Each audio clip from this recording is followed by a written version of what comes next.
Learning English doesn't always have to feel like school. Sometimes, all it takes is a good story. While you enjoy an adventure, your brain naturally picks up grammar, vocabulary, and sentence patterns without pressure. That's the real magic of learning through storytelling. Make sure you come back every day for a fresh new story. Now, here's today's adventure. Liam had no idea that a simple walk would turn into an accidental journey around one of the most famous landmarks in the world. He arrived in Beijing with a heart full of excitement. It was his first time in China, and everything around him felt bright, different, and full of energy. The streets buzzed with people, bicycles, and smells of food he couldn't even name. He loved it. He had a list of places to see, but at the very top was the Forbidden City. It wasn't just the name that called to him. It was the mystery, the history, the endless roofs in deep red, the golden corners, and the powerful silence that seemed to come through the photos he had seen. On the morning of his visit, the sky was light gray and soft. He got up early, ate something from a nearby shop that tasted like magic, and set out on foot. He followed the signs and the steady stream of people toward the entrance. As he walked, he noticed the wide stone path becoming busier. Tour groups gathered like flocks of birds, cameras ready, maps wide open. He wanted to avoid the crowds, so he chose a smaller side path that curved gently around the walls. He figured it might lead to a quieter gate or a less crowded spot. That was his first mistake. The walls of the Forbidden City stretched endlessly in both directions. At first, Liam thought he could just walk a little and then cut in. But the path didn't curve inward. It wrapped tightly around the outside. He kept walking. A narrow street ran alongside the red wall. Trees lined the path, and the sounds of the city slowly faded. The crowd behind him disappeared. He passed old ladies doing slow morning exercises, men playing cards on small folding stools, and kids kicking a ball near the edge of the pavement. The city wall beside him never ended. He turned one corner, thinking it must be the last, but it led to another, and another. He laughed to himself. At some point, he checked the wall for a break or an entrance, but there was nothing.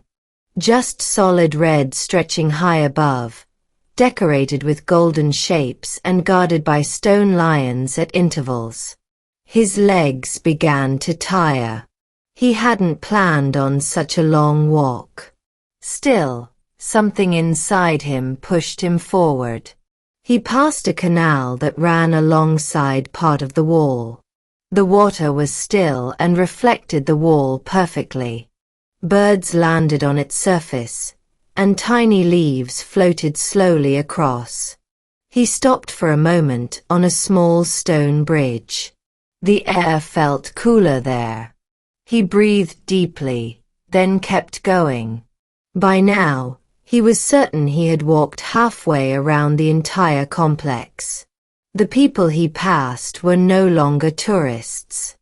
They were locals, old men reading newspapers, teenagers practicing dances, shopkeepers arranging their stands. At one point, he followed the wall down a quieter section. The path grew narrower, almost hidden behind some trees. He thought maybe he had taken a wrong turn, but something about the silence invited him forward. He passed through a small park, full of giant trees with twisting branches. A group of musicians played soft tunes on traditional instruments. He slowed his steps and let the sound fill his ears. He smiled. This wasn't the Forbidden City itself, but it was still part of its story, the life happening just outside its edges. As he reached what felt like the far corner, he finally saw an open square. Wide steps led up to a stone platform, and in the distance, he spotted the top of the palace roofs. He had reached the other side of the complex. But he was still outside. He had walked nearly the full length of the Forbidden City without ever going inside. The square was filled with families, children running with balloons, and people taking photos in front of the high walls. He rested on a low bench, watching the crowd, letting his legs recover. Then something caught his eye, a narrow path leading back toward the front. It ran alongside a row of gardens and looked like a shortcut. He took it. The path wound through shaded areas, past small fountains and statues. A few workers swept the ground with slow movements. A cat stretched lazily on a stone ledge.